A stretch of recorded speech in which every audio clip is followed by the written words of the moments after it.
All right, it looks like we are online. Welcome, everybody, to the American Collegiate Go Association yearly tournament. I'm your host, Incente here, and with me is one of the first American professionals, William Shi. William, thank you so much for being on here, and we're really excited to get started. Okay. Hi, Mike, and hi, everyone. My name is William, and I became a pro along with Andy Liu a couple years back in the first American pro tournament.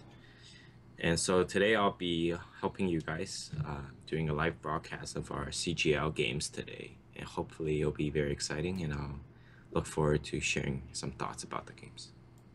Yes, definitely looking forward to it.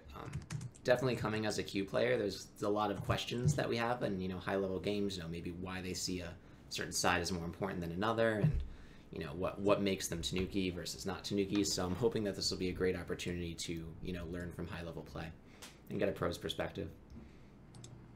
Yeah, I think that would be great because oftentimes Q players make a lot of have a lot of decision dilemmas that they want to make, and they don't really. There's sometimes that they really don't know which move is better than the other, and I think often those times is where higher level players are able to make the better decision compared to the low Q players. Very, very true. And there's a lot of things to think about in Go because you learn a lot of proverbs, and a lot of times the proverbs seem to contradict themselves in certain situations. And so, especially when you're, getting more advanced into the game, things start to be like, which proverb's more important? Yeah, definitely. And Go is just not something that, it's not just a board game, and it's you can learn a lot of things from it. And most importantly, it's, you can meet a lot of friends. Mm. And just being in university, I know Go has brought a lot of opportunities for me. And I met a lot of great friends through playing Go in university. Me too. The community is so great, and it's been such an amazing, journey from starting to learn how to play this game, and just everybody that I've met. It's just been so welcoming. How did you learn and get so good at Go? What's your Go story, so to speak? Um, I first started learning Go when I was 6 years old in China, Mm. and sort of I actually began by learning Chinese chess. And I was really small, so I didn't really know what to do.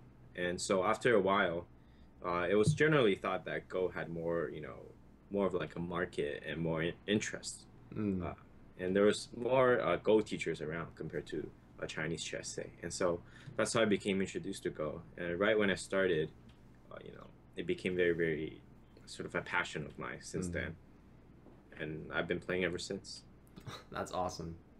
So cool. I've always wanted to go to China or Japan and just sort of see how they study. It's probably it's such a different world learning to play over there. Yeah, it's actually quite an experience. And over there in the East, they take Go fairly seriously. So you can imagine it's sort of like a all-day training. Mm. And a lot of them, the young trainees, they sort of just ditch school and just focus solely on Go, and they hope to become a pro. That's awesome. So cool. Well, we're going to be covering the first and second boards today. RPI versus University of Toronto and UCLA versus UCSD. So once those games start, we can clone them and get going. But right now, the games have not started yet, so we've still got a bit of time. Yep, sounds good. I believe we won't know who is playing until the games start. Yes, I see. So I see the names. Hmm. So U of Michigan has a game up, Yeah. and UCLA has a game up, but no one has joined it yet. So Let's see. I believe.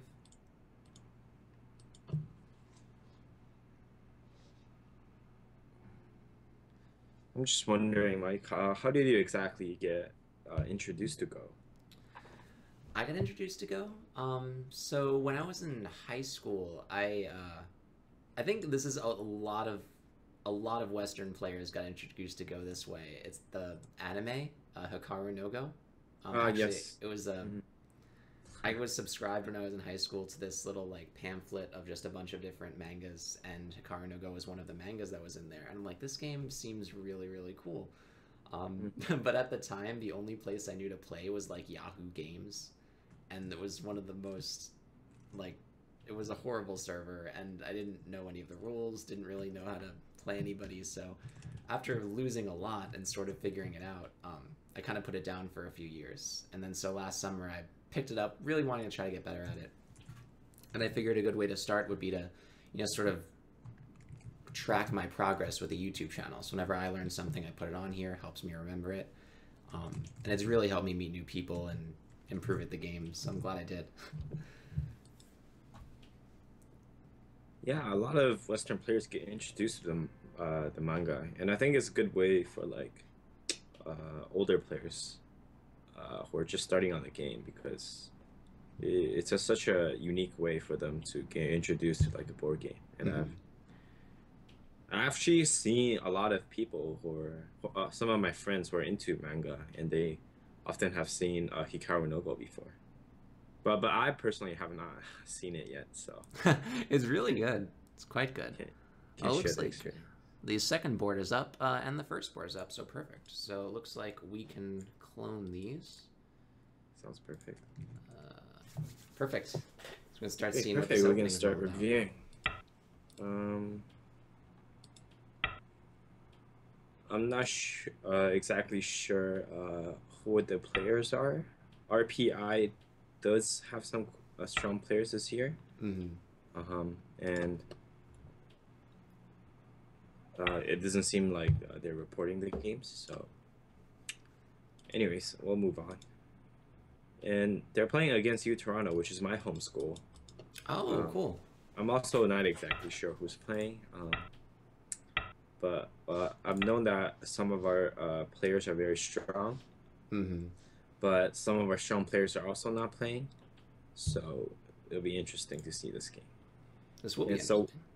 So I think we'll just head off to the opening. This opening has been very popular recently, just simply because a lot of new variations are being played. And I mean, for the a lot of players who are introduced to this opening, they're taught to often they have to approach the bottom right corner. So something along this line would be what we're taught in the textbook. Because obviously if you just chose a simple like a move on the side, it would be very good for black to get another protection of the corner. And black starts off with such a with very solid corners, and this is often not the situation that white wants to be in. So white would approach first. The high approach is usually the most commonly seen. Of course, you can do lower approaches. Moves like this have also been seen. This is also quite popular. And it depends on the preference of the players. These two moves give a lot of territory to black still, so a lot of players still might not prefer this kind of opening. So and black still has those forcing moves to get more territory. Yeah, exactly. And so players these days like to be very territorial. So the high benefit of the high approach is there's some fairly good follow-ups. One of the most commonly seen follow-up is often the attachment here. And interesting. I'm not sure if you've seen it, but the idea behind this is to act as what we call a probing move. So sort of like a move to see how your opponent reacts. And so based on black's decision to this attachment, you can choose what kind of joseki to play on the bottom right corner. So if black extends here, we will simply say white has already benefited from this exchange because black is simply retreating. So if we just play this opening out, we can see that the attachment and the extend is beneficial for white. Because white later has a move at R15. I can label that. So later on, white can play a move here at A. And if we follow the sequence, white can basically escape here and live. So here we can see that the exchanges that I labeled in triangle is a good exchange for white. That's interesting, and that's something that I think a lot of Q players would struggle with, because that, probing moves, when I'm trying to learn, what a probing move is, there's a difference between a probing move and just a bad move. Yeah, exactly, because probing moves are kind of really random, right? And when you're looking at a pro's game, especially from a lower level perspective, you might not understand what exactly it means. So, because he's basically just playing Tanuki, and he's not responding to a local situation. But, this is often played. And if some of the other commonly seen variations to this could be this variation, which is a very common opening and very popular before. And this is about even. But it's not played very often, and these days, we like to try new variations, and this is quite old.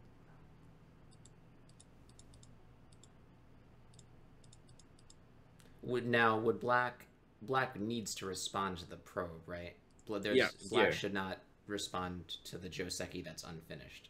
Yeah, if black chooses to cut here, the corner is simply too big, and it's very, like I said, players these days like to focus on territory. So for white to get this corner is very, very big. And locally, I don't think black would be satisfied by, say, a variation like this. Right. This is I think, very good for white. Because compare this to the result we had before. It's about the same, even though black got a stone on the bottom, white has so much more territory on the right side compared to before. And also black feels has like lost a lot of territory. Right, and it also feels like white's sort of destroyed the development possibilities of black. Yeah, exactly. As well. I think we should go back to the game because they're playing pretty fast. So here, white chooses this move. It's also a recent move, and it's sort of like not a probing move exactly. It's sort of to get sente here. So that, because if white normally plays here, black would just play an extend too, and that forces white to respond.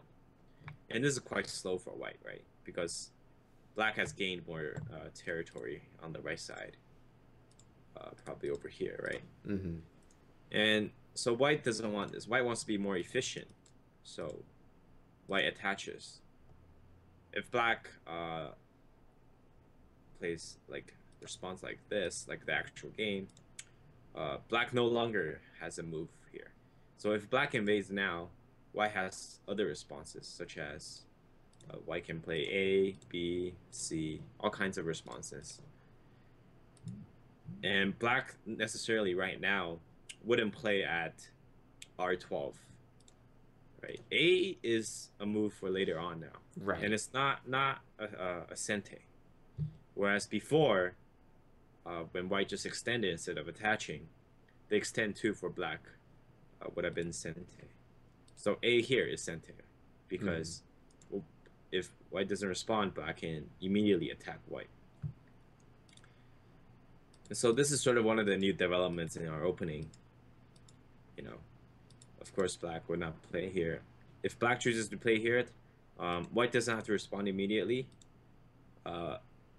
White can play elsewhere, say protect the corner, because locally it's not that big. It's about 10 to 15 points, right? I think, which in the opening is debatable, right? Perhaps in middle game this will be very big, but in the opening there are definitely other bigger moves. Right, and that's sort of the question, right? It's like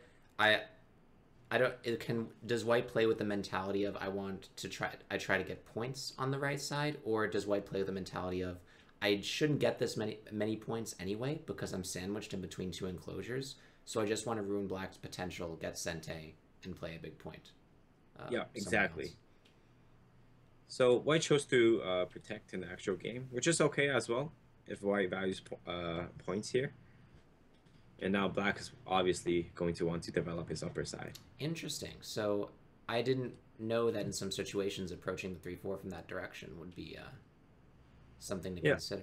Okay. I think openings in modern Go, as opposed to like the older Go textbooks or say pro games we've seen, it's very versatile and very situational. So perhaps you were taught to approach only from the left side, say here. But sort of that ruins, that's sort of counterintuitive because you're letting white play into your own potential area for growth. And so by playing what's known as normal, you're sort of ruining your own moyo, right? Right.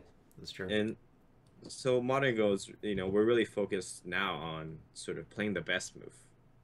Not really, that best move doesn't have to be a move we have seen before. Right.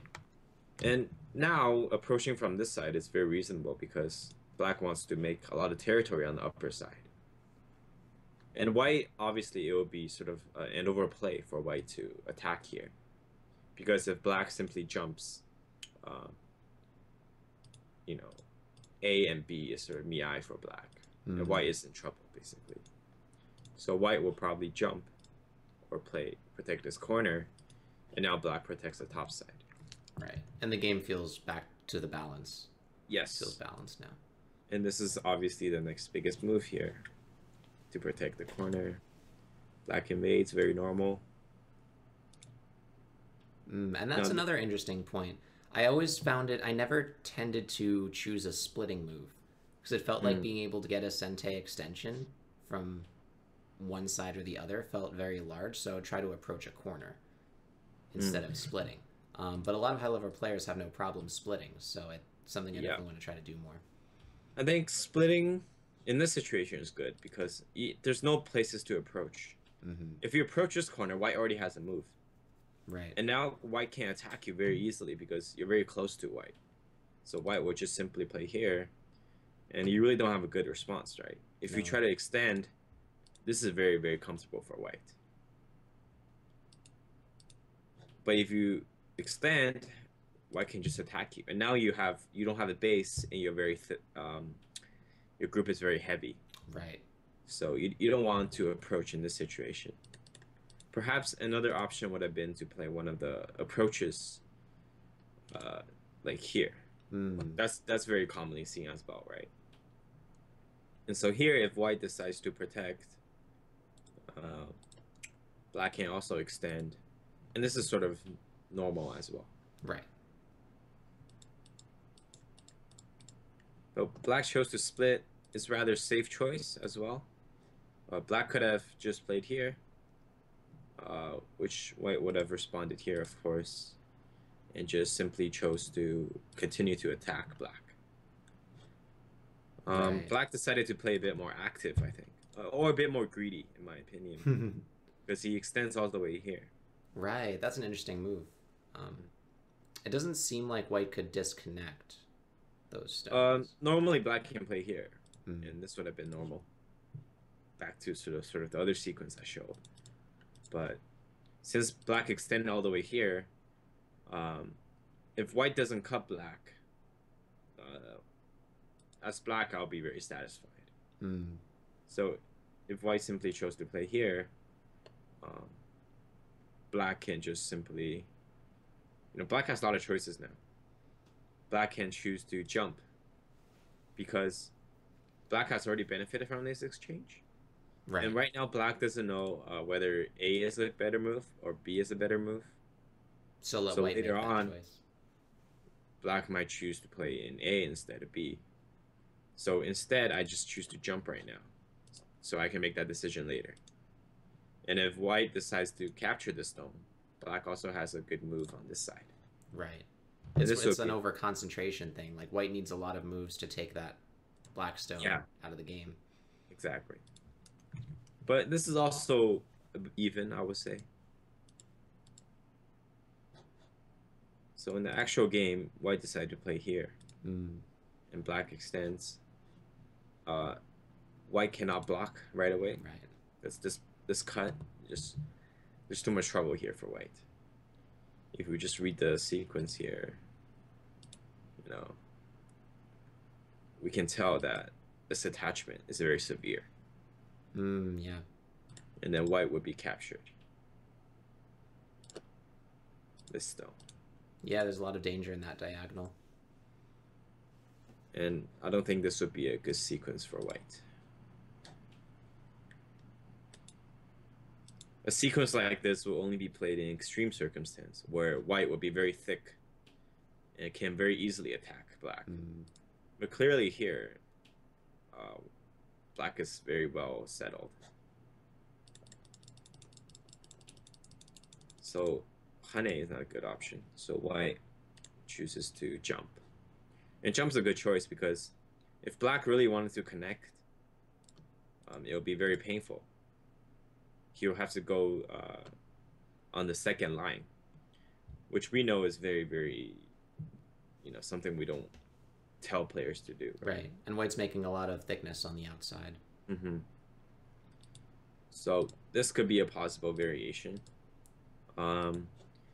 I'll say this variation is probably good for white because this is very, very painful for black. And you don't want to start on the second line so early on in a game. Right. So it's about making territory, but it's also about getting a good position for the rest of the game. So as this game as we move on, this is what actually happened. And I would say white is in quite a comfortable position because I personally don't like the development here for black on the left side. Later on, A is a very painful move. Because if you don't, it threatens black's ice space, right? Oh, true. So say later on white peeps here, and black doesn't block. White can just poke in here, and black all of a sudden has no ice space at all. It's true. So that's why I still think the left side was good for white. So black chose to peep here. And I remember peeps have not been played very often. And I remember the most famous one will be the one played in AlphaGo's match. If anyone's been watching. Where AlphaGo peeped a stone on the fourth line. Yeah. Which is very counterintuitive because we're told you should never let someone make 3 lines of territory, right? So peeping here is good because if white just decides to take territory, it's very small. Yes. Whereas normally we wouldn't peep a higher stone, but AlphaGo did that. And we can see that if black tried to, maybe pincer that white stone, white could very easily counterattack. Yes. And make territory then on the top, on the center, and on the right, and could benefit a lot.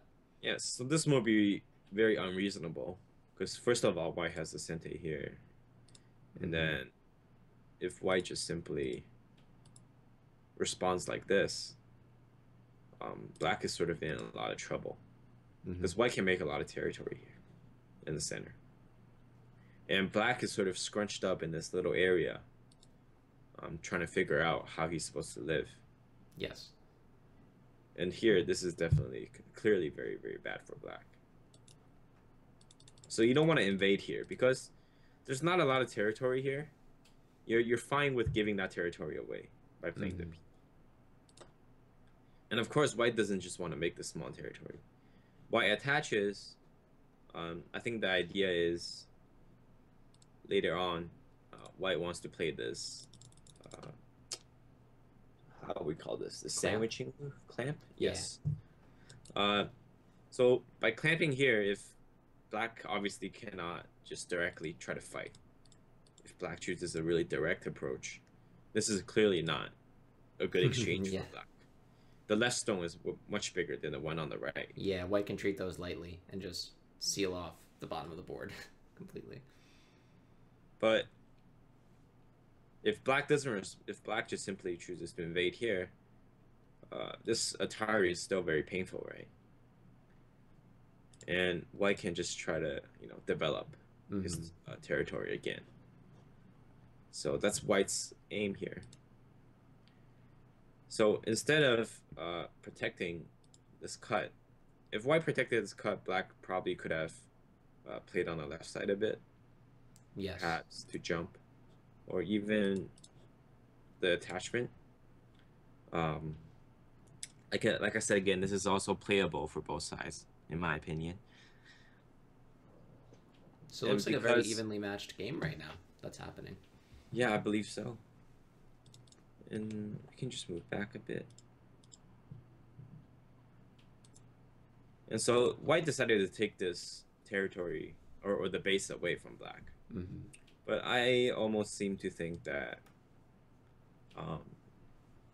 it will be okay for white to just protect here. Because black still needs multiple moves to make that okay. Yeah, exactly. And also, later on, it's something I've noticed that if moves like here have a sente possibility, because there's still a lot of aji left in the corner, say at A or B. So I personally think, although this move might seem slow to some players, I think it's okay. Right. White obviously chose a very aggressive approach here, which I personally think is also okay. But if black counters quite aggressively, so this move is very, very painful for white. Mm-hmm. And now we see white has to connect back these 5 stones very painfully. Right, and Gote. Yeah, and now white, so black has gotten what he wants, which is to reduce white's territory, and also black reduces white's potential in the middle. And so white sort of really didn't get much here. And so we can keep going and see what happens. So white decides to invade here. If we take a rough territory count, I think black is sort of ahead. Right. And black is obviously quite thick as well. So white would have some problems, say, later on at A, which could become a potential problem for white. If black does play at A, can white get a sente? Can white play that sente B12 or B10? I'm sorry, move in response and then respond B12? to that stone. B10. I'm sorry. Yes, that's possible, but as long as black lives, black doesn't really care. Even though it's painful, right? That's why I said it's sort of like a painful move. Right, not a necessary. It doesn't really kill black or like take away all his eye space, but it's just very painful for black to respond, having to respond to that sente. And this is cool seeing the flow of the game, because a lot of other things, that beginner players have a hard time with is figuring, when do I build my own space versus take away my opponent's space? What's the largest thing for me to do right now? Develop myself or try to reduce my opponent? And it really has to do with counting, right? Seeing who's ahead and who's behind. Yeah, so here it's important to have a very good evaluation of yourself, where you are.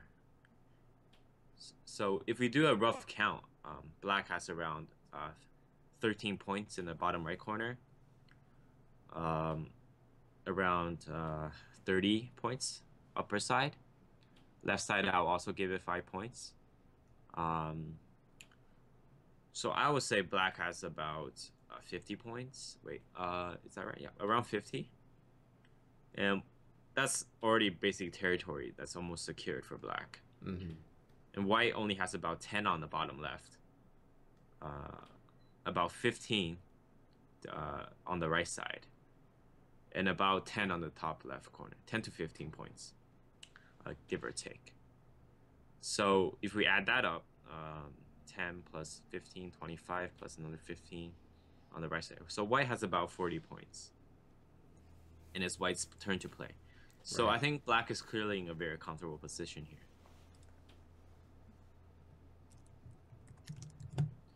And so we can move on. So white obviously has to do something to change. White can't just play passive here. So white invades. Now here's the most difficult card, I think, for a lot of players. It's just when your opponent sort of plays very aggressively, right? Yeah. And you don't know, kind of, you're ahead, but you don't want to give up too much. But at the same time, you don't want to, just give him everything, right? Yeah, that's the So, balance. so here, black has to find a good way to attack. If black goes for sort of a really aggressive approach as well, to say cap here, and white somehow lives inside, right? Mm-hmm. Say that happens, white will pretty much turn the game around because you would just all of a sudden lose all your territory.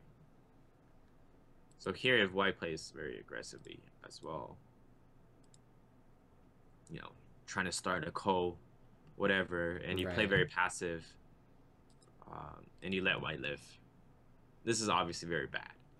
So we want to be aggressive, but not too aggressive or too loose. My first instinct is to kick instead of cap, and then maybe think about capping at L17. Yeah, if we play here, that's also very good, because we're trying to make white heavy. So if white extends, white is clearly in a very heavy position, and white will sort of have trouble trying to escape. So if white plays here, there's sort of a really painful move here, and white has all kinds of bad shape. So white sort of probably has to exchange this move, which also is beneficial for black, this exchange. And then white has to try and escape, and then black can sort of use the ACGA on the right side, say playing this exchange. And now white obviously can't continue on the right side. If white continues to play like here, being very greedy, black has all kinds of powerful moves like here. Leaning attacks, basically, like, yes, attack the white group and then get your profit on the right side. So we're not directly getting profit from attacking. We're sort of getting profit from the right side where white is weak. And so here white has to play very passive, right? And just through that process of attacking, you're already gaining. So if white just plays very passive, black is already gaining a lot of territory. And at the same time, this is also very unsafe for white. Right. Now black has strength to keep attacking those white stones. Yeah, so clearly white can't connect here. This is very greedy. So white has to escape. But if white escapes, again, I can just keep jumping. You still wouldn't have time to go back here to connect, right? If you do, your center group is still in trouble. I can still play here and say you play very aggressively to me. Black has all kinds of good responses here, right? Yeah. And here, white's territory is all screwed up, right? There's all kinds of trouble here for white. So white still can't play very aggressively. And just from this process of attacking, we're sort of getting ourselves in a comfortable position. That's a great thing to think about, because when I try to think about profiting from attacking, usually the only thing I try to do is just surround points in a different part of the board from my attack. But a lot of times you can profit from creating another weakness somewhere else, so you can reduce white just as much as white reduced you. Yeah, exactly. And if we just continue attacking on this road, white still doesn't really see a good way out, and black is using his thickness to a very good advantage. So a more logical move for white would be to jump back. And now black has thickness again. We can either choose to take profit, say on this side, which is probably very small right now, or we can just punish white on this side now. Now white is in kind of like all kinds of trouble again, because this stone is gonna have a hard time escaping. And as we escape, say white tries to jump, black is gonna find all kinds of trouble for white in his corner. So I would say the best move right here would be to play L17, which is what you suggested, and I think it's a very, very good move. Cool. Exciting.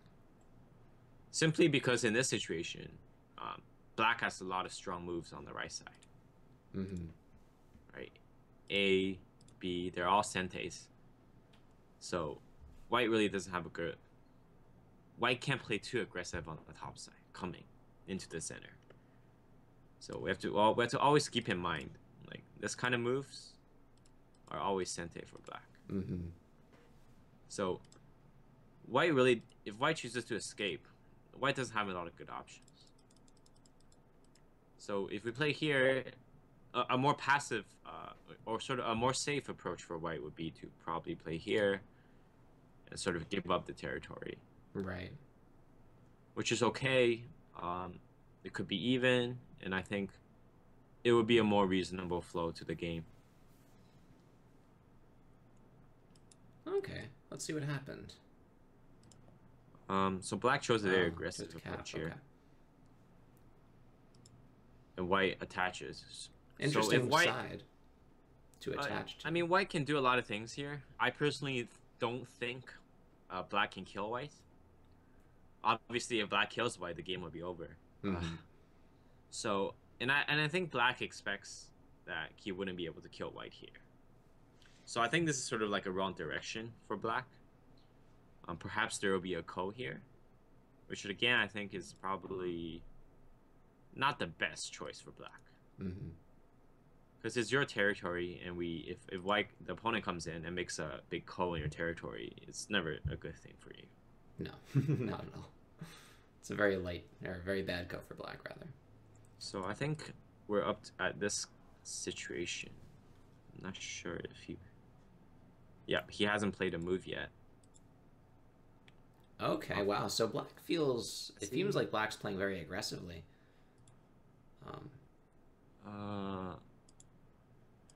Yeah, I'm looking at either L15 or M14 for white. So maybe try to cut. But I don't know if that would work. This might be too aggressive. Because if black just plays here, these are not good exchanges, right? Right. It does try to make a little eye space, but it's not fast enough. So if you normally just play here and black connected, you wouldn't play here, right? True. That wouldn't be exchange. True. Reversing the order is a great way to see if a move is yeah. or not. So I think... Oh, it does seem like white played this move. Oh, white did play that. That's interesting. I personally would have went for a more easy approach on here. Yeah. Because black has a lot of cuts, and we don't know which one we want to use first. So we try to make more cuts. That's a good idea. Which is very... I think is a good way to go at it. I suppose one last question before we look to the other games, since things seem to have gone to a more slower pace. Do you think it would have been better for white to sort of play at the sector line and to play a reduction move instead of M17 straight off? Maybe L15. But like we said, we don't want to give our opponent third line points. But it seems like black could have profited really well from this invasion. This situation right now, white is sort of in a difficult position, right? Because white wants to sort of find a way to get the game back in even balance, but there's not a lot of weak areas for white to attack and exploit. So I think this would be not a bad move, simply because it's so aggressive and it takes your opponents, like, it catches them off guard. Right. Makes the game complicated. I think for this game, it's very reasonable to play an aggressive move at this stage, because if we just simply play a bit more loose, say even here, there's not much white has left in this game, right? Right. I mean, all the territories are secured. If white plays loose, say white protects here, it's difficult for white to really develop the center because black has so many places. So black would sort of like make these exchanges. Black could go straight into endgame, clean up, and then maybe black doesn't even need to play here. But if black just plays here, white doesn't have a good response. So if the game goes at this pace, it wouldn't be good for white at all. So what? This is the sort of like the last area white can cause trouble for black. Mm-hmm. I think the game is quite slow now. We could look at the other game. Oh, actually. Oh, in the actual game, I think he plays somewhere else. Yep. Oh. He extended. So the idea is if black blocks, white can live fairly comfortably. Hmm. So black wants to sort of attack and force white out, which is, I think, a better approach here, because you don't want white to just live in your own territory. Right. And this And still there's keeps nothing in the center, really. Yeah, and this still keeps the possibility of, you know, harassing the right side with this attack if you lead white there. But here is a bit different because, let's see. So here we see actually a very interesting exchange between both players. Black decides to sort of take the territory now, and white would take the outside. So this wedge is sort of it's very powerful. Black is sort of saying, I still want my territory, and I'll let you escape. So if white chooses sort of to escape, and black takes all the territory. Oh, sorry. Black takes all the territory. It might be... I would say it's still good for black. Just because white didn't really get much. Which is why I sort of suggest playing more like here. Right. To try and live in there. And keep in mind, I think, this area is not really in a good approach, because you really can't escape from such a narrow area, right? Black and has keep in stones on mind, the right. I already said, like, on the right side, there's so many Sente moves for black to use. So, since black already, try to cap you, your approach should be trying to live inside black's territory. Now, if you try to escape, it's sort of, again, counterintuitive, because there's really not much area for you to escape. So black sort of, we're stuck at this point. So here, white has two choices. White can just give up the 2 stones, which is probably not what white gonna do. White can play something like this.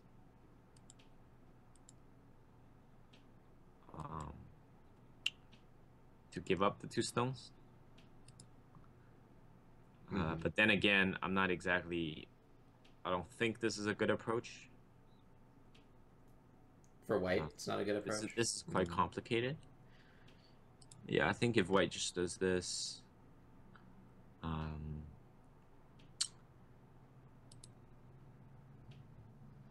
I think this result is still probably good for black. Right? Because the center is... Black basically got a lot of area in the center. Yeah, I'm looking at a point like G14 for black later. Maybe try to really develop that center. Yeah, so again, if white tries to... White doesn't even have time to play these exchanges, basically. So if white just connects on the outside, this is still very good for black. It's my point.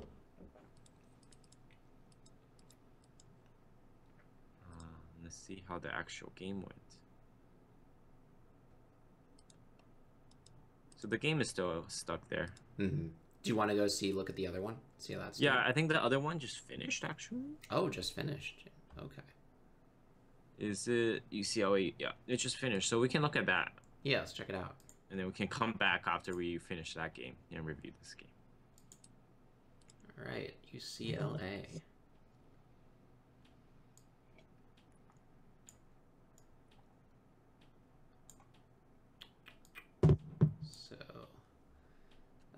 good, and looks like black is not happy.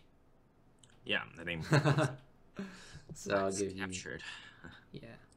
Are you in the room? I don't see your... there you are. Now I'm in. There we go. All right. It's all yours.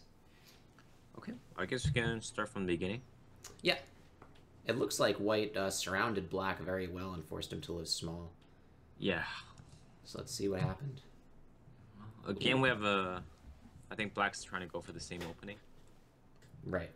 But white sort of says, I don't want you to play what you want to play. Mm-hmm. We're going to approach you here. And quickly we have sort of in non-traditional opening. Oh, wow. White's playing very active, right? I wouldn't say recommend these kind of plays to lower ranked players, simply because there's not that you can learn based on playing these kind of moves. It's more sort of like free moves that higher ranked players would try to play or explore. Right. So these are more like experimental moves. Right. And my friend was even saying, I was talking about the Orthodox opening with him, and he's like, you know, at your level, you might want to just think about splitting. And I was like, well, isn't splitting not the best? And he's like, well, it's simpler. And you can focus on the parts of your game, you know, at a lower level game, it's not going to be decided because you decided to approach, you know, one side versus splitting. Something bigger happened. And so to let you work on that. But so let's see. It's interesting. Who's going to take that corner? It feels like black can take that corner now. Yeah. If players play against if players play like this against you, you can just just respond. There's no reason not to. You could Tanuki and take a corner. I mean, taking a corner is never bad, right? Because it's so big. Right. And the 3/4 stone is okay being hit one more time. Yeah. So white chooses to approach here, and black sort of gives it up, which I would not recommend. I know a lot of players have seen these kind of moves, but it's just so big, right? And if we just do a reverse order on this, it seems like black just played into a white corner, like randomly and attached. Sure. Which is never good. I mean, the loco variation is not good for black. Oh yeah. And here, like, what did black really gain? Pretty much nothing. And white has already secured a corner, and later on white can still invade here, right? So I wouldn't call this a good exchange for black. And now white chooses to settle this group. Black chose a very interesting approach here, which again I don't agree with, because the correct move here should be either A or B. Should be no other move.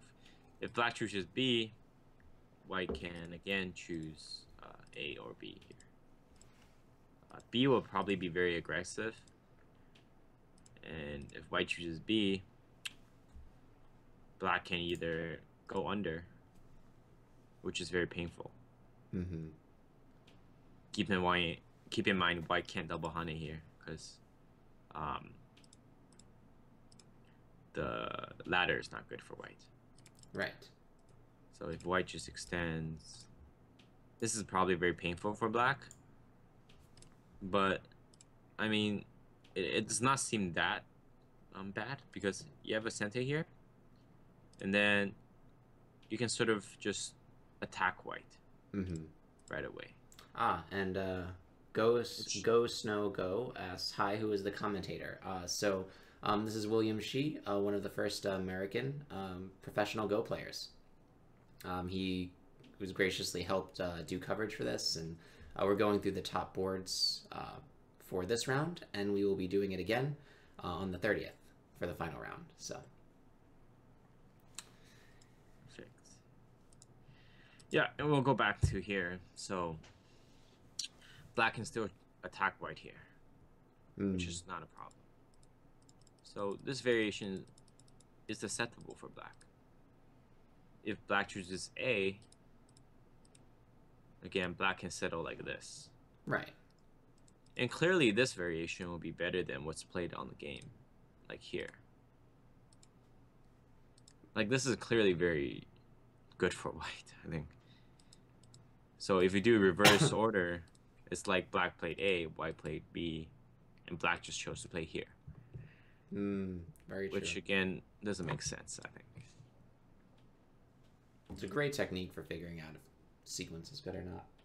Yeah, I think so. So let's see how white takes advantage of this. Looks like white plays that move that you said, and now black is trying to... still feels... I guess trying to settle himself, I suppose. Feels like white's in a great spot. Yeah. So here, white chose a more active approach. A lot of players might be tempted to play, I think, here, which is more aggressive, and black will probably have to play here. And now we have sort of a more aggressive game, which is something white wants to avoid, right? Right. I don't think it's a good choice here. And so white simply captures this stone, and black sort of tries to develop. And I think this move is very small, in my opinion. Right. Because there's not a lot of... There's so much ACGA here. Yeah. This move is very painful. And later on, white has all kinds of things that white can do here. Those clamps are very powerful. I don't usually consider what can happen. It's sort of like a local Tsuji, I would say. So it's good to learn these kind of moves. Like this shape here with the 4 black stones. With these 4 black stones, we usually consider the clamp first. Right. Rather than sort of the Atari. Yeah, but moving back, black should probably just play on the top side first. I mean, this is so big. This is such a big move that I don't think you should just Tanuki. I mean, you can settle your top side. I don't think white's going to go here and just take the stone.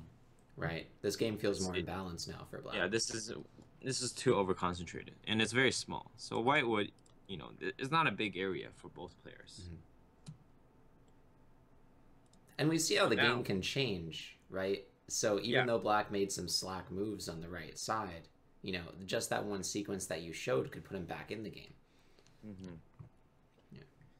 But here the gap is getting bigger, right? You know, I'm not sure what the Komi is.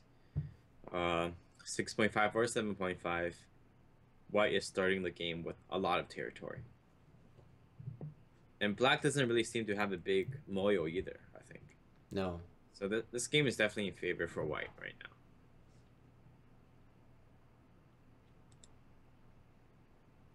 Black is sort of still going for his moyo, his moyo style. And again, just playing very, very fast. Yeah. Which I feel like would intimidate a lot of lower level players, and they would think that black's ahead here. Yeah, I would think so too. But I mean, I personally think white is ahead by quite a bit here. Because I wouldn't agree with that move. We'll talk about that. But here, very easily, the most foreseeable move is the 3-3, right? Yes. A lot of people, like, I always learned that the 3-3, that was a very bad idea because it gave your opponent a lot of thickness. But if it's in the middle game and you have a lot of territory and all he has are 2 big extensions in an open corner, taking that away is an okay idea. Yeah, I think whenever there's 2 big extensions in an open corner, you play the 3-3 pretty much right away. Because it's Sente, and black is sort of doesn't have much. Even in this situation, black can, white can just choose any approach here. Just play a move in the center. Yeah. I don't really see a good response for black.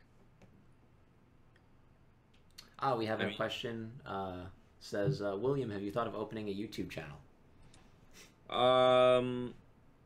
I thought about it.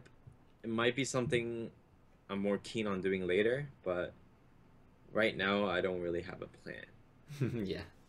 But I'm always open to other players asking me if I want to do sort of like a collaboration or like commentating. So I'll be open to that sort of idea later. And we can move on. Yes, let's see. Okay. This move is sort of very slow again. Yeah. These 3 stones are very, very small. I'm not sure why both players are sort of trying to play here. If black just protects the corner again, say maybe here, all of a sudden the game is sort of turning around, right? Right. Because we see a huge influence. I mean, it's very rare that we start a game and we let a player play basically 4 moves on like a quarter of the board, right? I mean, these 4 stones itself have so much value in it that what white has gained from the early game doesn't really matter anymore. Because there's so much potential here. And that's why Go is so difficult. You have to play, you can't make, a mistake because it can turn around so fast. Yeah. And again, black chose to respond here, which I think is quite very slow. Because it's even if white just captures, so that's only 6 points, and you can't develop from that. Yeah, exactly. So if how do I play? Yeah, if black plays here. Oh, sorry, I'm using the wrong move. There you go. If black plays here, white plays here, black just plays here. I mean, this is very difficult for white, right? Just the bottom left side itself has pretty much enough points to cover white's whole board. I mean, I can see at least 40, 50 points here. Easily, yeah. So this is very small. And now, these exchanges are actually good for white, right? Because even if black wanted to respond, I don't think black should save these stones. Black should probably play like here. Right, try to expand his moyo. Yeah, exactly. If you're playing an influence style, there's no reason to go back to save your sort of worthless points, right? And now after these exchanges, white pretty much have an opening into your influence. Right. And black's global, I would say, on the whole board, he's becoming weaker. And now black sort of plays this territorial style again, which I think is counterintuitive. If you're going for for moyo, right, and influence, you should stick with your game plan. There's no point in trying to create an even balance in territory, because you're already behind in territory by so much. C3 would still be the biggest move, I would think, for black. If black just protects here, bam. This is also a huge move. It protects your territory and expands your moyo, I think. But black chose to sort of take some territory, which is okay. You're trying to create a balance, but now white is so thick, right? And now white can start thinking about, ideas of attacking L17. Yeah. There's like here, white can't attack this stone. White can't even attack this group. So black's creating too many problems for himself. So black protects this side because he thinks it's very big, right? And clearly this is probably the biggest area on the board. But what do you do here, right? Right. This stone is so weak. So obviously black can't just leave it if black just protects territory. Here, this capture is way too big on the top. Right. That's like 60 points. Yeah. So black tries to escape. And now all white really has to do is sort of reduce black's moyo on the bottom side. And after white reduces this moyo, and the most natural way to do that is just simply to attack black, right? We attack, we play some moves maybe on this side. and we can play some, peeps, very easy moves, and we keep on attacking. And naturally, we can sort of approach from the outside. And then once we get strength on the outside, we turn around, go to the bottom of the board. Yeah, that's pretty much a good idea. And it's a very simple way for white to control the game. So if black tries to escape, we can go here. And very naturally, even if black wants to protect his territory, white has made a lot of potential here as well. Right. And white can just pretty much go straight into endgame from this point, and white will be ahead. So that's a very idealized version, right? Yeah. Which is, of course, not going to happen. So now we see white immediately. Yeah, so black protects here, white immediately goes here. And to be fair, white hasn't really played that many bad, white's only bad move in this game, I think, would be just that slow play in the bottom, right? Yeah, this slow play here. Everything else has been pretty much very solid. And so if we do a territory, if we do a board evaluation and territory count, clearly white is ahead. Yeah. Black can't consider that right side very many points because there's just so many ways for white to reduce it. Yeah. White can actually just simply invade, and black wouldn't be able to do anything. If you, I could just show you. If white invades and black tries to capture, white can just pretty much live. Yeah, very easy. Very, very easily. White connects, and this territory all become whites. So you can't count this territory as blacks, right? Right. And so we do a board evaluation. Black, say, has like 15 to 20 points. I would say only give it 15 for now. 15 points on left side. 6, 7 points in the corner. And then the right side, maybe I could give 10 points and maybe a couple points up top. Maybe only 30 to 35 points, right?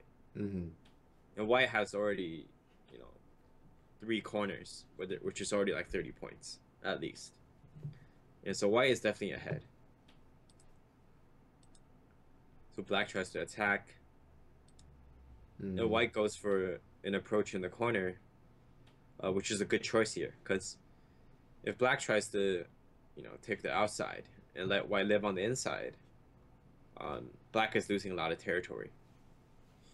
And by taking the outside, black really has forced himself into like making a moil.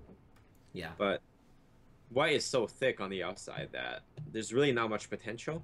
So the value of the moil is pretty much very small. Right. And white can even, start to reduce the moil from the outside once black makes it, and then turn that into a counterattack on the top stones of black's. Yeah, exactly.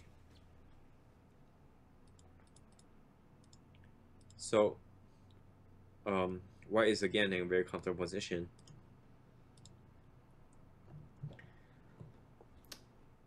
If black, I think black's idea here is try to not give white a base. If we give white a base here and let white live in the corner very comfortably, we're going to be behind again. So white obviously wants to live locally. Yes.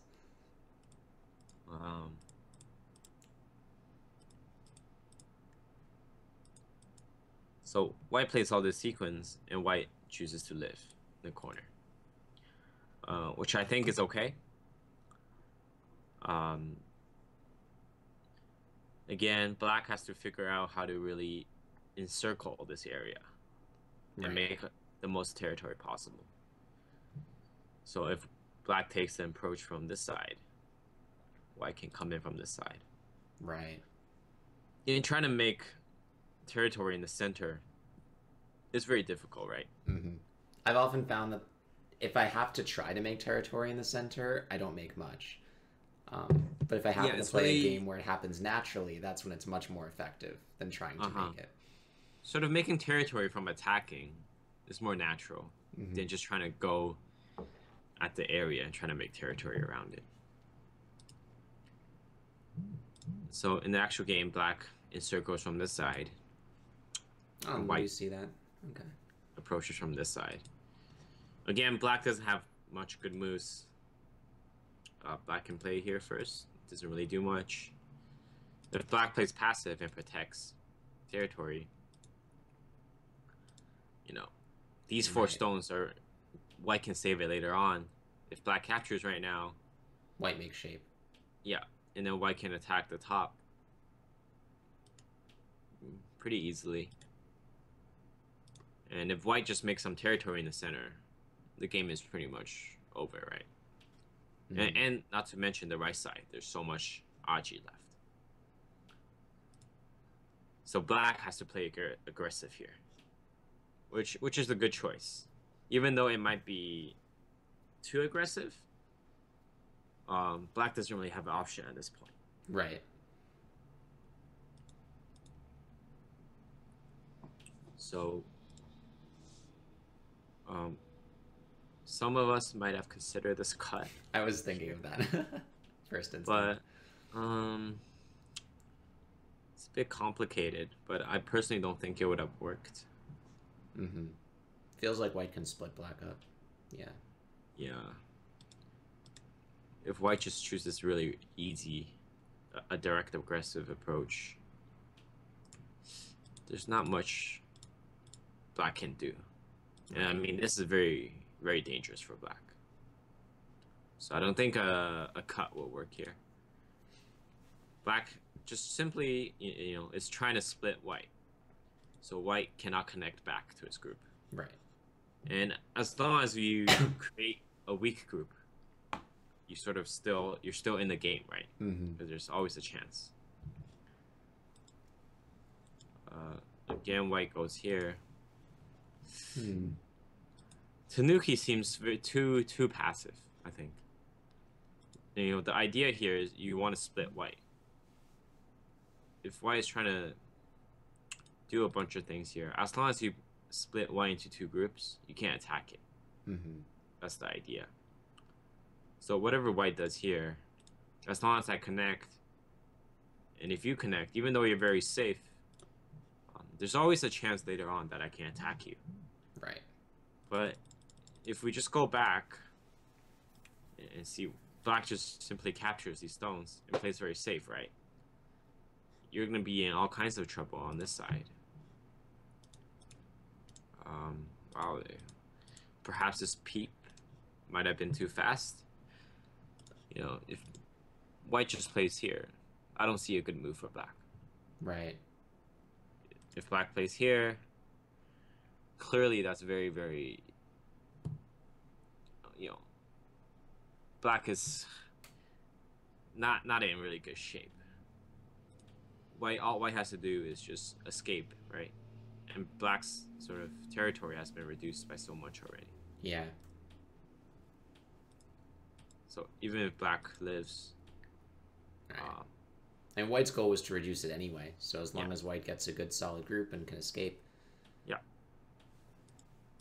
This is not a big deal for white at all. I mean, there's Sente. I don't think white needs to respond here. As long as white goes back, this can be satisfactory for white, I think. Right. Let's see how white handles that. White played a peep, which I think white wanted a Sente here. So if black connected, white would have went back here. Sometimes I play those. I'm like, oh, this is Sente, right? And then, oh, wait. Yeah, and black counterattacks right away, which is very aggressive. But I'm not sure if it's the right time either. So white plays very simple moves. Oh wow, white decides to cut. Very aggressive. Yeah. The easiest move here is just to play here, right? Black doesn't really have a move. Yeah, I don't really see. If black plays here. Even if white just Can white lives live here. locally here? If white lives locally here. Oh, he can, okay. Of course, yeah. This is all Sente, right? True. And then there's still a cut here. So if white just plays like this, white basically would be on the this is more of a safer approach to winning the game.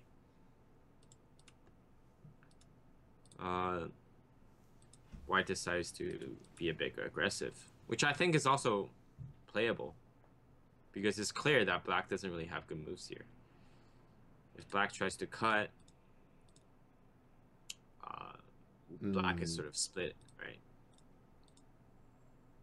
And if black dies here, oh yeah, game over. So if black can't cut and black plays here, this is still sort of like game over, I think. Yeah, and that's what happened during the game. So much trouble. Yeah. And I think this might have been a misplay. Black show.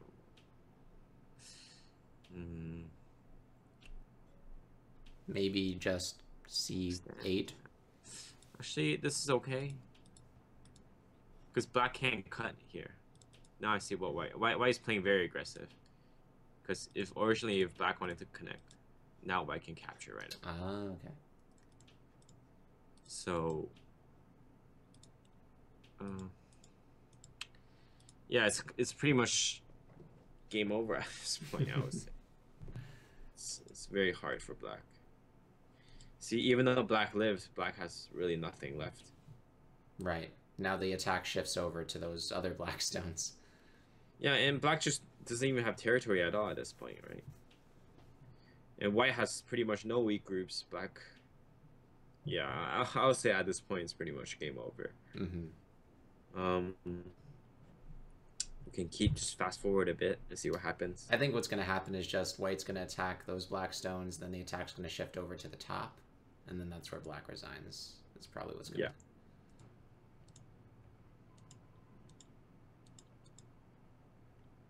So, I mean, here at this point, white can like Tanuki or like just like pass and still probably start working on the right side if you want to just easily. But so we can fast forward.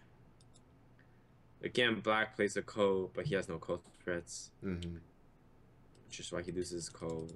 And yeah, this group dies up here, I think. Yeah. So this game is a bit one-sided, I would say. Right. Black had a lot of chances to even it up, but it didn't seem like he was thinking about the right parts of the board. I just think that, like, black should have went for, like, a more normal, like a traditional opening. Try not to play too much these, experimental moves.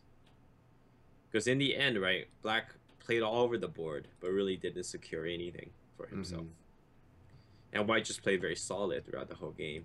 And that's what I found happens in my games. I try to like get to that higher level of play where we see these Tanukis in the opening and like making of different groups, and it tends to backfire, and I turn around and I have no territory at the end in very small groups. So I've definitely been there. So I think just definitely played a bit too much variation, or like, I'll call them experimental moves, but I certainly don't recommend it. And even when I play against, or when other pros play against each other, we still have sort of like a fundamental understanding of some areas that we don't just go out and just Tanuki randomly. Right. There's always a reason behind doing these moves. Right. So I think we can move back to the other game. Yeah. Good game. Good win by UCLA, so let's see how the other one does. This one, and let me change. There we go. Very aggressive. All right, so let's see how this fight worked out. We're in a variation right now, right? Oh, yeah, actually, the white player here is Ryan Lee, it seems, for you, Toronto. Oh. Ryan Lee is actually a professional as well, I think. Oh, cool. He's actually one of the yeah, he's also a professional. I think he became professional in the third preliminary test. Mm. Cool. Cool. I think it's right. Let me just check back.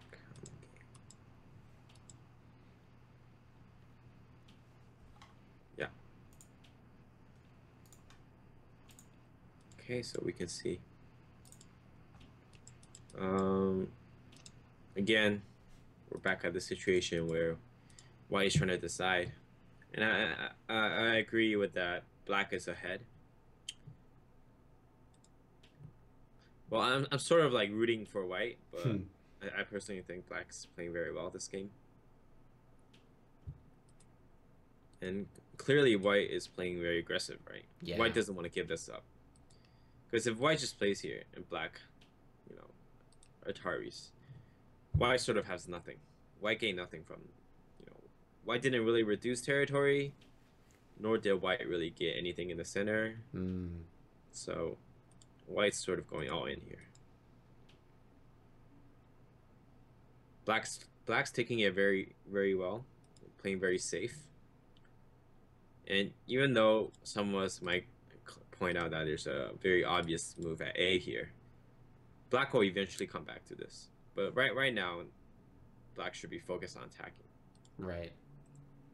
So black sort of escapes into the center as well. So here we see white sort of go all in, right?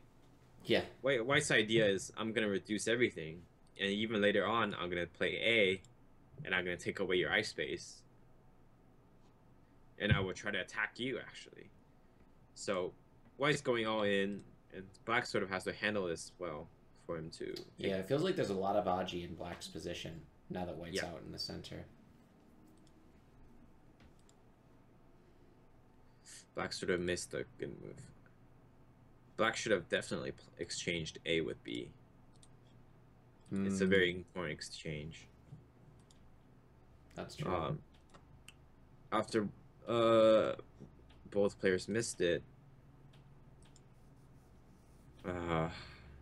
here just a lot of ACGA left for white. Yeah, I can bring that stone out.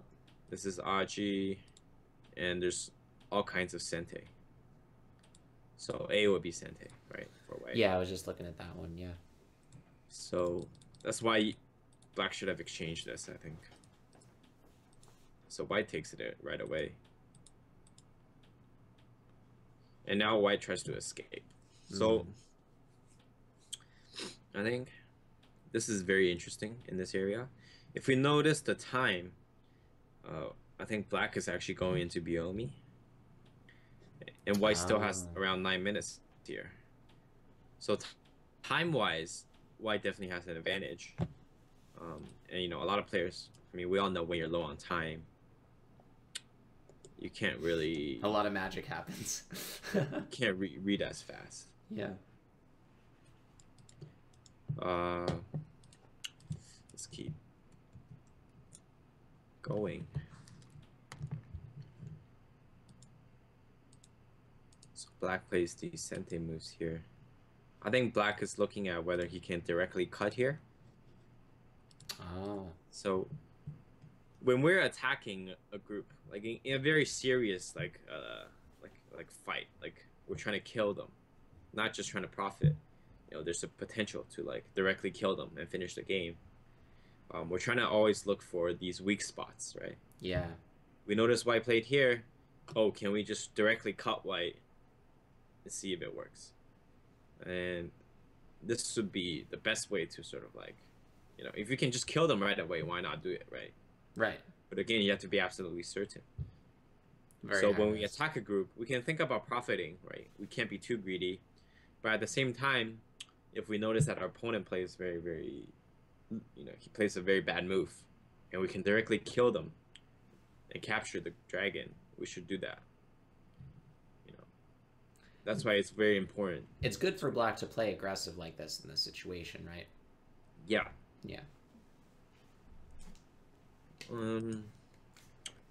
Yeah, I think this A is very aggressive, and it seems black shows this move, and I think white is in some kind of trouble here. We can do it. We can come back to this and sort of see if it's correct. Mm-hmm. And so black directly cuts white. Right. Ladder doesn't work now. Yeah, and white has to give it up. Oh, black cuts again. Oh, wow. I mean, if black just captures here. So black's Is that playing big red. enough?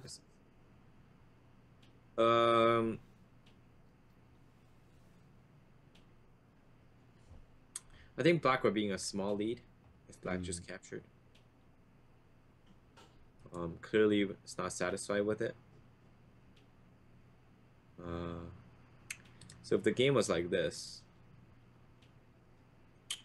I don't see why black wouldn't be satisfied. Right. But he's also playing aggressive. So when we're fighting, we play very aggressive. Oh, this move is very interesting.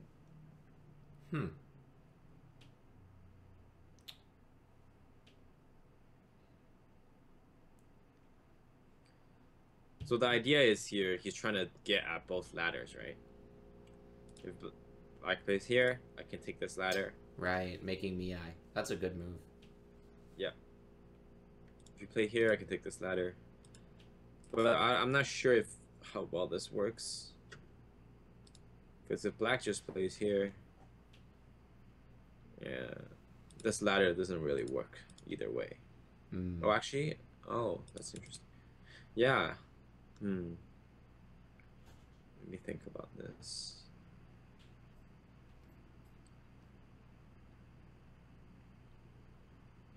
Black Atari's here. I was looking at that move. I feel like if white connects...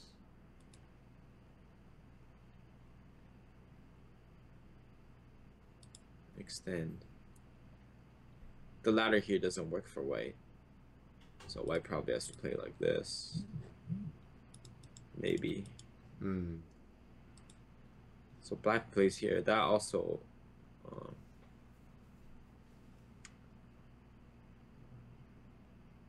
so it's very clearly that if we just play like this, the ladder doesn't work for black. Right. Right. So the only move here for black would be to cut. Yes. Because if black has this exchange, the ladder now doesn't work for white. But I'm not exactly sure if this is good for black, because white just takes.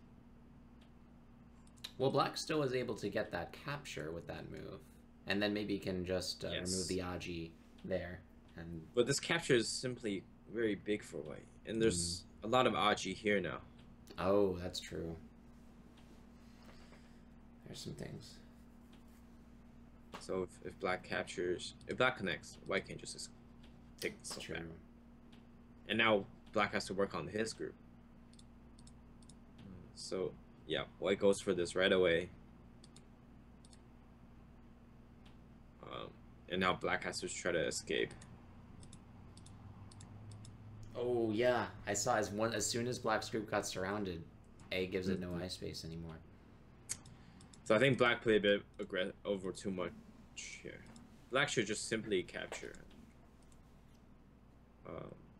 There's no reason not to. I mean, this is so big. It's so hard. Yeah, again, black should have played this exchange first. Right. So that white can no longer take these stones back. And now black can just go, you know, keep on attacking white or something. And I think if we play the game out like this, it'll be sort of, let me just count the points. Yeah, if the game played out like this, it would be a very close game. And it seems like white did do a good job here of escaping. Right. But I think at this point, now that both players are in Biomi, things get a little more instinctive. Yeah. And I know Ryan personally, and he's very strong at reading. So, I mean, as soon as white sees a window to attack, this is very big.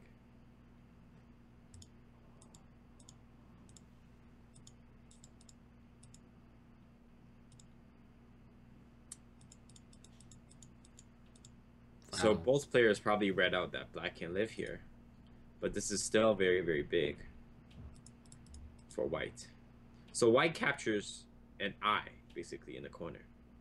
So now this whole white dragon is now not really a weak In group trouble. anymore. Yeah. So white can just focus on attacking black here. And black lives locally because,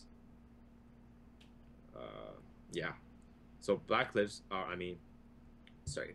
black lives locally, but you know, this game has all of a sudden just shifted into very, very sort of fighting. Yes. Very personal fight. Again, black can't cut here. If black cuts, then you turn around and you turn around and play here. Mm-hmm. And black can't cut, so black has to go back and try and fix his cut. More or less indirectly. And so black plays here, white has to go back, right? Because white has a connection problem himself. Right. So white plays here to squeeze. And this is also very, very big, right? Basically, white can capture 10 points here. Yeah. So I think at this point, the game sort of shifted again towards white because black was playing too aggressive. And now, what was white's weak group became sort of a strong group. And now black has to worry about keeping his bottom group alive. Mm-hmm.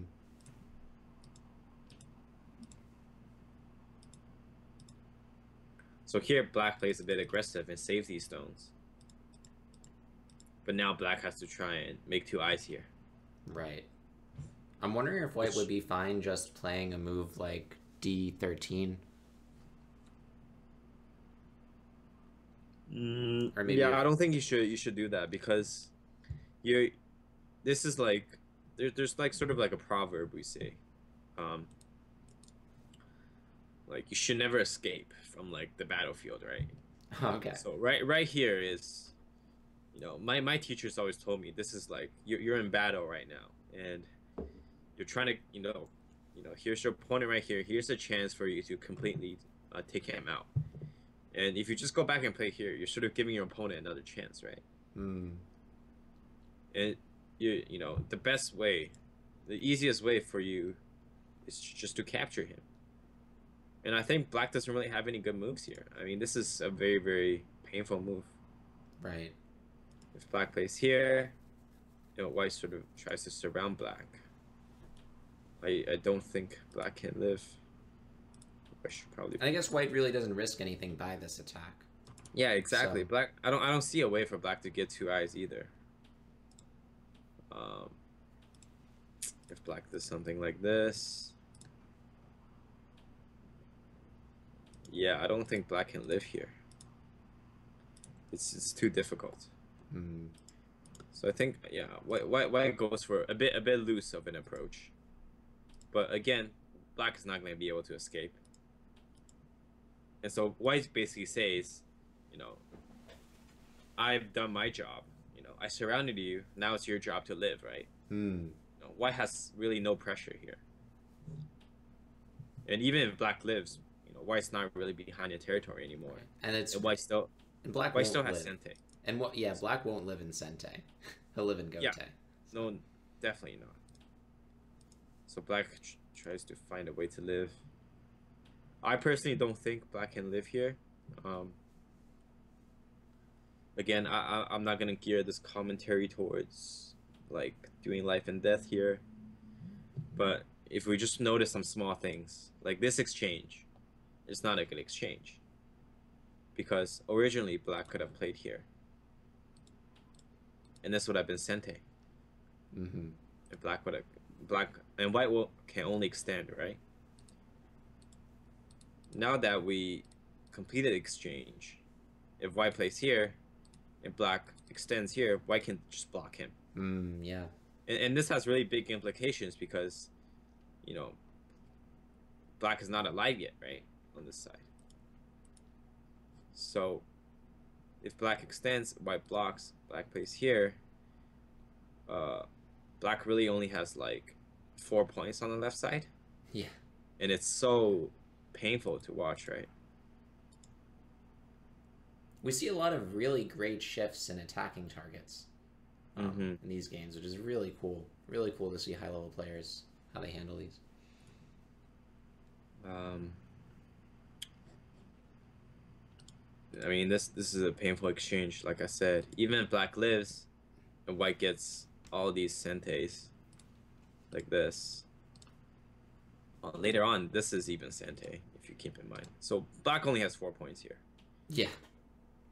And then, you know, black has lost so much territory, and I think white is really comfortable at this stage.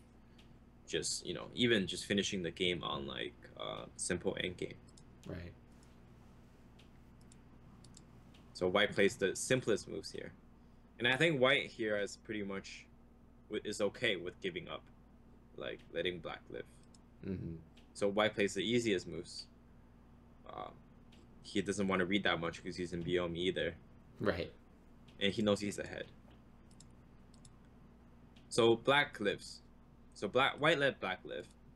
I think this is mostly because white's running out of time, right? Mm-hmm. They were both in Biome.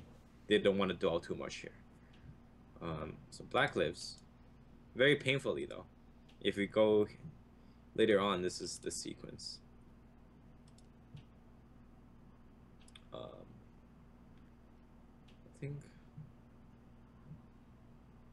I'm not sure if black can play this extend. Probably not. Yeah, so black has to block here, and white can just completely capture all this territory. Right. So white is very comfortable. You know, again, white goes here, takes all the territory. Black doesn't want to just like play here and live, right? Right. Black wants to try to get sente somehow. Because when you have sente, you have the game backing more control, right? But white's not gonna let that happen. Black tries to fight here. Because white only really has one eye. True. True. But as long as white lives here, there's really not much for black to do. And again, this is a great move. Yeah. It's like a Tsuji. So if black tries to fight here, that, then we you can see a really snap great back. Yeah. Wow, that's really cool. It's a really cool sequence. Because if white takes here, black has to, you know, go back here, right? Mm-hmm.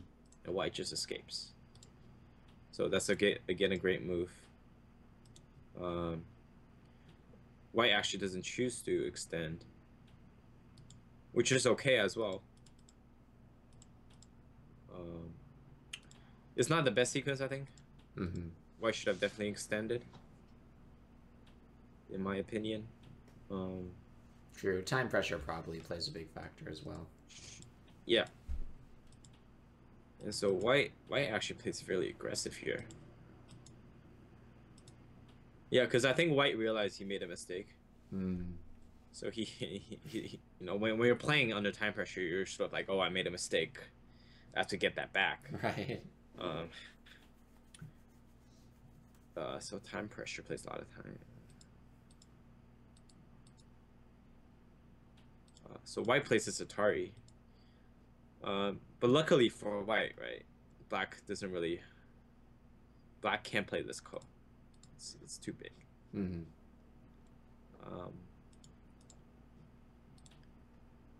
And black has no ko threats, keep in mind. True. Because white has all kinds of ko threats, like here on the right side. Yeah. And on the top side, right here. They're all ko threats. So black can't play this ko. So black does try to play the ko. Unless he can't play the ko like this, right? That's too much. Right. He's probably thinking of making white connect. Mm-hmm. Because if white takes and black can't win this ko, and black can't force white to do that, and it just connects, this is probably too painful. Mm. Oh, that's what happened during the game. Let's see. My game is not uploading. Do you think he resigned after this? Yes, I think he ran out of time actually, and he resigned. Mm. But we can just sort of see and play it out. Right. So white would take.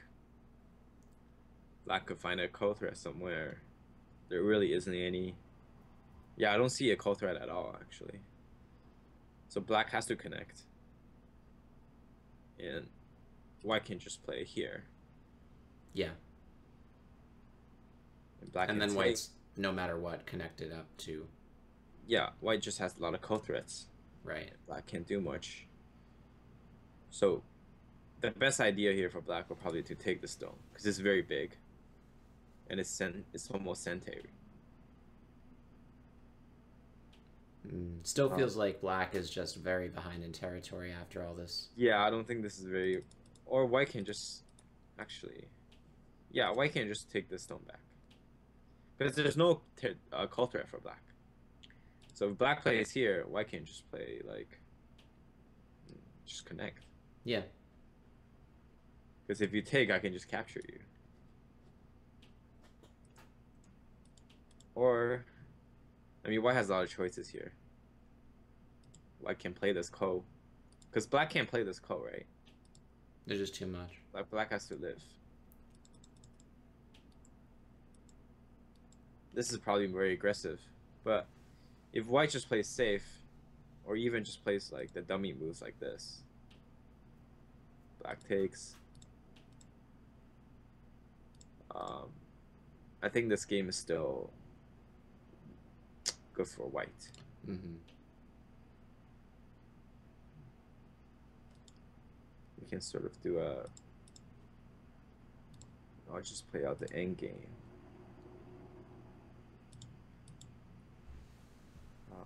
There's a lot of ACGA here. Yeah, this game will still be white's. So I think black sort of didn't really have any options here. Right. So...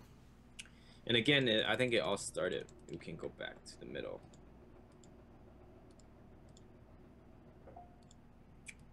With black overplaying in the center. Yeah.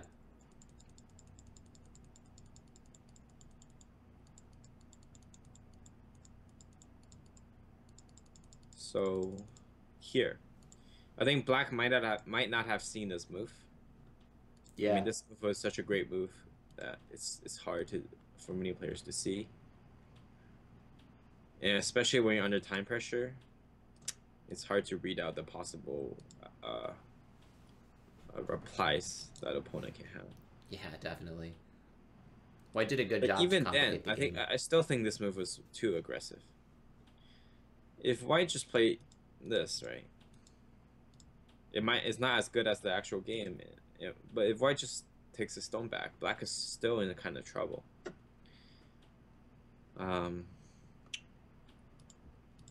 So clearly this is like an example of, not, over aggression, right? Sometimes it can, fire back at you. Right. Wow, Yeah. so really, really cool games. A lot of back and forths, at least in this game. In the last game, we got to see a lot of chances for the game moving up. But it's cool to see the gap widen as each exchange becomes better for one side, especially in the last game. I think this was very exciting. Yeah.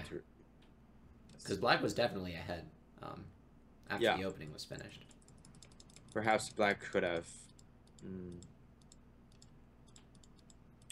Again, there's a lot of variables, right? If black played this exchange, the game would have been very different, I think.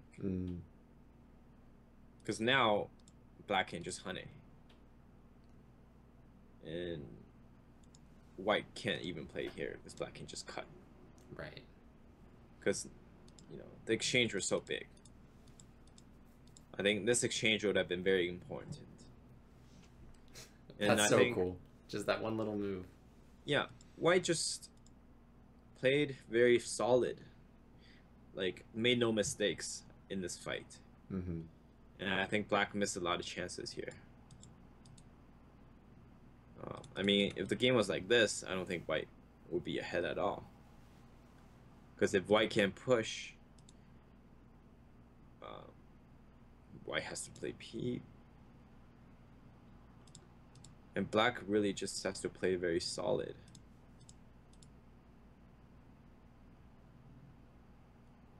And There's no reason. Yeah. Mm-hmm. I mean, if the game was like this, and Black just captured territory, White has to still try and live here. Right. Or Black can just play aggressive and keep on attacking. White doesn't really have good chances here. Because Black is so strong all around here. Right. Yeah. All of his groups are very solid. And White is basically like no no ice space. And White's only chance is to escape. And if White tries to escape and connect with one of his groups, Black's gonna just make a wall on the outside. Right. And then take advantage. So Black sort of just played a bit too aggressive here. And this exchange really made a big difference. Because White is all of a sudden very not pressured as much. And White can sort of counterattack. He has that extra stone to just... Yeah. See, the key here is that White basically split Black in half, right? Yeah. So these bottom stones and these top stones, if they're split, it just means Black can't attack White anymore. Right. Because now Black has two groups to worry about. And White, as we saw from the actual game,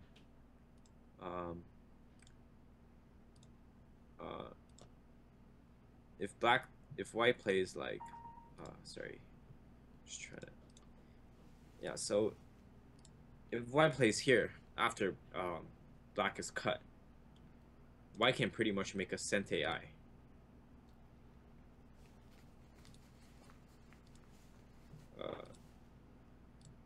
So even though Black can live locally, it's alive. Mm-hmm. White really sort of, by attacking Black, White made himself safe. Right. So, which is a key later on as well, right? Because we see that this group that White has no longer needs to be taken care of. So that was a big transition as well. So Black's idea should have been to try and connect these two groups. Yeah. So if Black maybe try to connect, it's a bit passive, but better than the alternative. I think this exchange made a big difference in the game. Right. Really exciting game though. Very even, Yeah, I think very small move that could have made such a big difference. Yeah, because Ryan is a very strong player and one of the top professionals in North America as well. And so it's very exciting to see this. This is a really great opportunity. Great chance to see these games. Yeah. Okay. All right. Well, it looks like that concludes the top two boards of the quarterfinals. I hope you guys had a great time. These are some really exciting games, and I learned a ton from this commentary. Hope you guys did too. This will be on my YouTube channel, so if anybody missed it, wanted to see what happened at the beginning, can totally do that. Future plans on, I believe it's the 23rd. No, is it the 16th or the 23rd? I just want to check and make absolutely sure. The next round. It might have the been 16th. later. Yeah. Right. So on the 16th, be sure to check out XHU's 98, XHU98, his Twitch channel. He will be streaming the semifinals, and I will be doing the finals once again with William on the 30th. So it'll be really exciting, and I can't wait. William, thank you so much for being on here, helping out with the commentary. Thank you as well. Yeah, I had a lot of fun doing this. This was really, really cool. And I believe Eric Louis, another professional player, will be with XHU98. So we'll have some really cool commentary there, and I look forward to seeing it. Do you have anything you want to say before we sign off, William? I just hope people enjoyed our commentary, and I look forward to seeing you on the 30th. Yes, you too, likewise. Great review, and good luck in your games, guys. Look to see you soon. Take care. Thank you.